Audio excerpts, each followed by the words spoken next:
ఒకసారి చూడండి, 6 సంవత్సరాలుగా అరణ్య రోదన, భూ సమస్యలతో 8,58,000 మంది అవస్థలు పడుతున్నారట తెలంగాణలో. పేరు మార్పు, అచ్చు తప్పు సవరణలకు కూడా తిప్పలు పడుతున్నారట. LRUP నుంచే సమస్యలకు బీజం. భూభారతి వైపు చూస్తున్న బాధితులు. ఎక్కడ భూభారతి? అసలు ఈ భూభారతిలో ఏమున్నది? పేరు మార్చిరు, ధరణి తీసుకుపోయి భూభారతి అని పెట్టిరు. ఇప్పుడు చట్టాన్ని పర్ఫెక్ట్గా అమలు చేస్తే, అందరు అధికారులు కరెక్ట్గా పనిచేస్తే పని అవుతుంది. అసలు పని చేస్తున్నారా? MRO ఆఫీస్కి పోవాలన్నా, RDO ఆఫీస్కి పోవాలన్నా చేయి దడపంది. ఇప్పుడు పని అవుతుందా? ఇప్పుడు నా దగ్గర కూడా ఒక పేరు మార్చాలి అంతే. GPA గతంలో ఎవరికో GPA చేసిందని ఈయన పేరు మీదకి మార్చుకోవాలి. భూమి ఆయనదే, పొజిషన్లో ఆయనే ఉన్నాడు. 4 లక్షలు ఇరు చేస్తాం. MRO ఆఫీసులో 4 లక్షలు ఇరు చేస్తాం. నేను కలెక్టర్కి చెప్పినా, మళ్ళీ అని బాధితుడు వస్తే కలెక్టర్కి ఫోన్ చేసి చెప్పినా ఇది ఇట్లుంది సార్, డబ్బులు అడుగుతున్నారట అని. మళ్ళీ ఆడ MROకి ఫోన్ చేసి చెప్పిన, ఇంతవరకు పని కాలే. ఇట్లా ఎన్ని ఉన్నాయి కోకొల్లలు ఇట్లాంటివి. అయితే వాడు 7 గుంటల భూమికి 12 లక్షలు అడగలే ఒకడు. RI 7 గుంటల భూమికి 12 లక్షలు. ఎందుకంటే భూమి వాల్యూ ఎక్కువగా ఉన్నది. మరి భూమి ఎవరిది? వాళ్ళదే. జస్ట్ పేరు మార్చాలంతే. ఎంత ఘోరమైన పరిస్థితి అంటే, మరి ఎందుకు గవర్నమెంట్ ఇప్పుడు 9 లక్షల ఈ సాదా బైనామాకు సంబంధించిన దాని మీద ఇంతవరకు అతిగతి లేదు. ఒకవైపున పొంగులేటి శ్రీనివాసరెడ్డి రెవెన్యూ శాఖ మంత్రి ఏమో రైతుల అవస్థలేవి ఇట్లున్నాయి, 9 లక్షల మంది అప్లికేషన్లు పెట్టి భూ సమస్యలతో ఇబ్బంది పడుతున్నారు. పొంగులేటి శ్రీనివాసరెడ్డి ఏమో ఆయన భూమి కాకపోయినా ఎట్లాంటి భూమి అయినా సరే కార్పొరేట్లకి, రియల్ ఎస్టేట్ మాఫియా కట్టబెట్టుకుంటూ పోతున్నాడు, పోయిన గవర్నమెంట్లో ఉన్నట్టే. ఇంకోవైపు ఆయన కూడా దున్నుతున్నాడు 1 లక్ష నాగళ్ళు పెట్టి కొల్లూరు ఏరియాలో శ్రీనివాసరెడ్డి. రైతులు మాత్రం ఇగో ఇట్లా నరకం చూస్తున్నారు. ఇగో తమ భూములకు హక్కులు కల్పించాలంటూ మహబూబాబాద్ జిల్లా కేసముద్రం మండలం నారాయణపురం గ్రామంలో జూలై 1వ తేదీ నుంచి రైతులు నిరాహార దీక్షలకు దిగారు. 2018 మే నుంచి ఈ గ్రామానికి చెందిన కర్షకుల హక్కులు గల్లంతైనాయి. పలుమార్లు ఆందోళన చేయగా కొందరికి హక్కులు వచ్చినాయి. మరో 600 మందికి చెందిన 1030 ఎకరాల భూమికి హక్కులు రావాల్సి ఉన్నది. పాస్ పుస్తకాలు జారీ చేయడానికి వీలుగా ఎంజాయ్మెంట్ సర్వే చేసి ఉన్నప్పటికీ అధికారులు తిప్పించుకుంటున్నారని వారు ఆవేదన వ్యక్తం చేస్తున్నారు. ఏం అన్యాయం ఇది? ఇది మొత్తం ఏంటంటే ఫారెస్ట్ ల్యాండ్ కిందనే ఏదో చూపిస్తున్నారు. ఎన్ని సమస్యలు వచ్చినాయి చూడండి, ఎన్ని అప్లికేషన్లు పెండింగ్లో ఉన్నాయో. 3 విడతల్లో నమోదైన సమస్యల్లో ముఖ్యమైనవి హక్కుల కల్పనకు సంబంధించినవి. హక్కులు కల్పించండి అని అప్లికేషన్లు పెట్టుకుని 3,90,000 అప్లికేషన్లు ఉన్నాయి. సర్వే నెంబర్లు నమోదు కానివి 1,26,000 ఉన్నాయి. అసైన్డ్ భూముల మీద 95,000 ఉన్నాయి. వారసత్వ బదిలీ 70,000. విస్తీర్ణం హెచ్చు తగ్గులు 42,168 అప్లికేషన్లు ఉన్నాయి. డిజిటల్ సంతకం పూర్తిగానే 25,000 ఉన్నాయి. యాజమాన్య హక్కుల బదిలీ 20,000 ఉన్నాయి. నిషేధిత జాబితా నుంచి తొలగించాల్సినవి 11,300 ఉన్నాయి. భూ యజమానుల పేర్లు ఇంకా వేరే సమస్యల మీద 15,000 ఉన్నాయి. భూ సేకరణ, యాజమాన్య హక్కుల సమస్యలు 2,241 ఉన్నాయి. ఇంకా రకరకాల సమస్యలు 63,291. మొత్తం దాదాపు 8,58,000 మంది ఎదురు చూస్తున్నారు. ఇగో సంగారెడ్డి జిల్లా కంకోల్కు చెందిన రైతు మడెప్ప తన భూ ఖాతాలో అదనంగా విస్తీర్ణం నమోదైందని, దాన్ని తొలగించాలని నిజాయితీగా వినతి పత్రం రాసిచ్చినందుకు ఆయన భూమిని రికార్డుల నుంచి తొలగించిరట. జస్ట్ ఒక రిక్వెస్ట్ ఇచ్చిండట అంతే. ఎక్కడ దొంగలరా ఆయన మీరు? 2019 నవంబర్లో మడెప్ప భూమిని కోల్పోగా ఇప్పటికీ న్యాయం చేయలే. ప్రస్తుతం తన రికార్డు CCLA కార్యాలయంలో ఉందన్నారు. ఇటీవల దరఖాస్తు ఇవ్వడానికి వెళితే సమస్య పరిష్కార దశలోనే ఉందంటూ తీసుకోలేదని ఆయన వాపోతున్నాడు. ఉన్నది ఫైల్ ఉన్నది, దాని కింద పెట్టినాం ఉన్నది. మనదాకా వాడు దొంగ ఉండే నవీన్ మిట్టలు.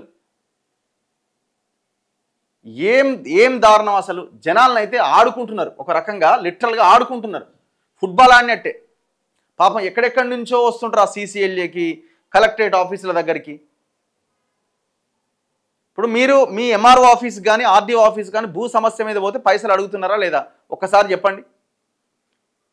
కుప్పలు మనకు రోజు మాకు ఇట్లాంటి ఇష్యూసే వస్తాయి. వాడు కబ్జా చేసిండు, వీడు కబ్జా చేసిండు, పేరు మారుస్తలేరు, MRO డబ్బులు అడుగుతున్నారు, RDO డబ్బులు అడుగుతున్నాడు, కలెక్టర్ దగ్గర పోయిన పని అయితే లేదు.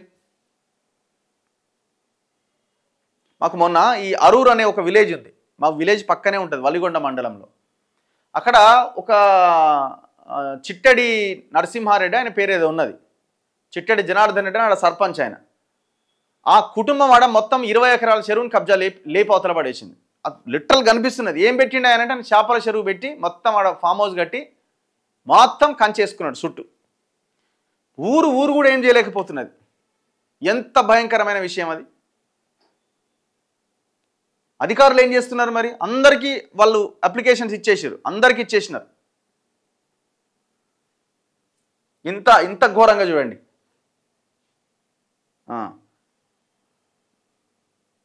పైసాదే తమాషా దేకట నరసింహ బుక్య. పైసలు లేదే పని కాదు. అసలు మీరు ఆ రెవెన్యూ ఆఫీసర్లకు పోయినామంటే పనే కాదు. వలిగొండ ఎంఆర్ఓ ఆఫీస్లో, వలిగొండ పోలీస్ స్టేషన్లో ఒక్కడు కూడా పని చేయట్లేదట. తిరిగి తిరిగి సమస్యలు తీరక చనిపోతున్నారట రైతులు. ఇప్పుడు అది ఒక్కటే కాదు, చాలా ఏరియాల్లో ఇదే పరిస్థితి. గవర్నమెంట్ ఆఫీసర్లు ప్రభుత్వం ఇచ్చే జీతంతో, అంటే ప్రభుత్వం జీతం ఎక్కడి నుంచి ఇస్తుంది? ప్రజలు కట్టే ట్యాక్స్లతో ఇస్తుంది. తింటున్నారు అందరు కాదు, కొంతమంది. మళ్ళీ జనాల నుంచి మళ్ళీ దోపిడీ చేస్తున్నారు. No money no work. మా విలేజే రఘు గారు, చిట్టడి జనార్దన్ రెడ్డి సర్పంచ్ అట. వాళ్ళందరూ వచ్చినారు పాపం. ఆ గ్రామంలో ఉన్న చాలామంది మన దగ్గరికి వచ్చినారు. చూపిస్తుంటే అసలు ఏంది దారుణం అనిపించింది. Congress down down. Good morning Raghu అన్న, సర్వే చేయిస్తే 4,500 తీసుకున్నాడట. ఏ ఊరే పెద్ద మనిషి? కాంగ్రెస్ ప్రభుత్వంలో అన్ని వ్యవస్థలు భ్రష్టు పట్టినాయి. కాంగ్రెస్ అంతగా లేదు కానీ బీఆర్ఎస్లో ఉన్నప్పుడు మా ముసలవ్వకు లంచం తీసుకున్నారట. మల్లారెడ్డి సైలెంట్ ఎందుకన్నా? దొంగ. మల్లారెడ్డి పెద్ద స్టోరీ వచ్చింది. బీజేపీ రాష్ట్ర అధ్యక్షుడు ఈయనెవరు, రామచంద్రరావు, మల్లారెడ్డి ఇద్దరు వాళ్ళకి సంబంధించిన మనుషులు కలిసి చేసిన దందా ఒకటి బయటకు వచ్చింది. నిన్ననే మనం అది చేసినాం. దాదాపు 11 కోట్ల రూపాయలు ఇద్దరు తల్లిదండ్రులు లేని అమ్మాయిలకు ఎగ్గొట్టిరు. 11 ఎకరాలు కబ్జా పెట్టిండు మల్లారెడ్డి కీసర దగ్గర. 11 కోట్ల రూపాయలు, 14 కోట్లకి మాట్లాడుకుని భూమి రిజిస్ట్రేషన్ చేస్తామని రామచంద్రరావు ఫామ్ హౌస్కి తీసుకుపోయి 3 కోట్లు ఇచ్చి 11 కోట్లు ఇవ్వకుండా పాపం 3 ఏళ్ళుగా తిప్పుతున్నారు ఇద్దరు తల్లిదండ్రులు లేని పిల్లల్ని. తండ్రి ఉన్నాడు, తండ్రి తాగుబోతు. దానికి పైగా మళ్ళీ ఆ తండ్రిని బెదిరించి మల్లారెడ్డి దొంగ, ఈ గలీజ్ గాడు 4 ఎకరాలు రాసుకున్నాడు. ఇంకోడు సోలిస్ రామ్ అని, ఆ సోలిస్ రాము హాస్పిటల్ ఆయనకు 2 ఎకరాలు రాసుకున్నాడు. ఇట్లా 11 ఎకరాల కబ్జా భూమిని తెర వెనక మంచి కొట్టిపడేసిండు. దాదాపు దాని వాల్యూ 100 కోట్లు. సర్వే నెంబర్ ఏదో ఉన్నది కీసర దగ్గర.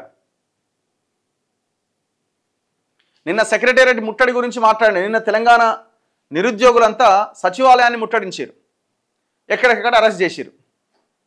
ఏముంటుంది మరిగా?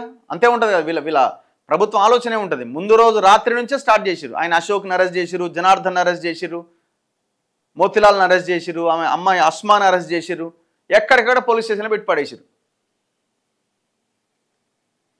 జాబ్ వాళ్ళు ఏం అడిగారు? జాబ్ క్యాలెండర్ అడిగారు. జాబ్ క్యాలెండర్ మీరు ఇస్తానదే కదా. ఈనాడు ఆంధ్రజ్యోతిలో పెద్ద పెద్ద పేపర్లలో వేసారు కదా, ఏ రోజు ఏ నోటిఫికేషన్ వేస్తాం, ఏ రోజు ఏ నోటిఫికేషన్ వేస్తామని. మరి ఏమైనా మీ నోటిఫికేషన్లు ఎటుపోయింది? What is your opinion on Raja Singh? Raja Singh నాకు తెలిసి ఏడీ బోర్డు అండి, అదే బీజేపీలో ఉంటాడు. ఆయనకు అవకాశం లేదు. బీజేపీలోకి ఓడ్ అంటే కాంగ్రెస్ వాళ్ళు తీసుకోరు, బీఆర్ఎస్ వాళ్ళు తీసుకోరు. లేకపోతే ఆయన ఇండివిజువల్గా ఏదో నడుపుకోవాలి, ఇండిపెండెంట్గా పోటీ చేయాలి రేపు. మరి ఆ పని చేస్తాడా? అన్నీ వదిలేసుకుంటే ఆ పని చేస్తాడని అంటే ఆయన బయటే ఉంటాడు.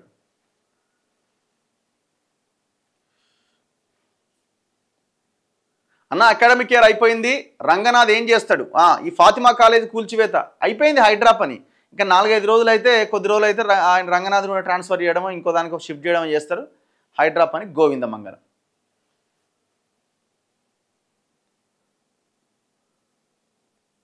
ఉస్మానియా యూనివర్సిటీలోకి వెళ్ళి మరీ వచ్చి లాక్కొచ్చి అరెస్ట్ చేసిరట. అట్లనే ఉంటుంది వీళ్ళది, పోలీసులు కదా.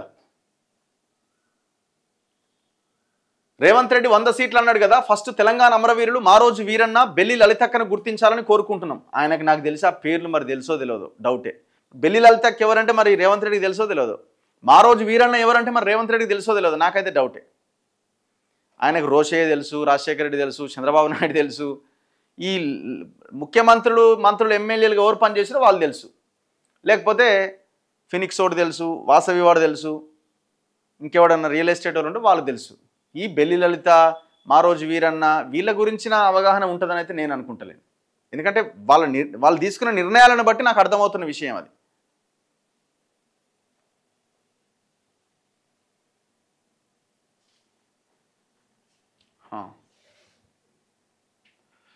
కాంగ్రెస్ని నామమాత్రంగా ప్రశ్నిస్తున్నారు, టీఆర్ఎస్ను అధికారంలో ఉన్నట్లు ప్రశ్నిస్తున్నారన్న. నీ మనసుకు కూడా తెలుసు మళ్ళీ కాంగ్రెస్ అనేది రాదు అని. మీరు ఎంత లేపుదామన్నా కష్టమే కాంగ్రెస్ పని. మీరు ఇప్పుడే నిద్రలేసి మొహం కడుక్కొని టీవీ ముందు ఫోన్ ముందు కూర్చొని స్టార్ట్ చేసినట్టున్నారు. స్టార్టింగ్ నుంచి నేను ఏం మాట్లాడుతున్నానో చూస్తే మీకు అర్థమవుతుంది నేనేం మాట్లాడుతున్నాను. లేపుతున్నానా ఉన్నది మాట్లాడుతున్నానా అని మీకు అర్థమవుతుంది. జర తొందరగా లేవాలి. 6:30కే రోజు లేచినాం అనుకో హెల్త్ కూడా బాగుంటుంది. మీరు 8-15కి లేచి ఫోన్ ముందు పెట్టుకొని ఉపయోగం లేదు కదా. తహసీల్దార్ కాదట వసూల్దార్ అట, కొత్త పేరు పెట్టిరు. తహసీల్దార్ కాదు వసూల్దార్ అట. Raghu Congress government totally failure. Narayana Reddy గారు. మహేంద్రాచారి కాంగ్రెస్ బీఆర్ఎస్ ఒకటే. చలో.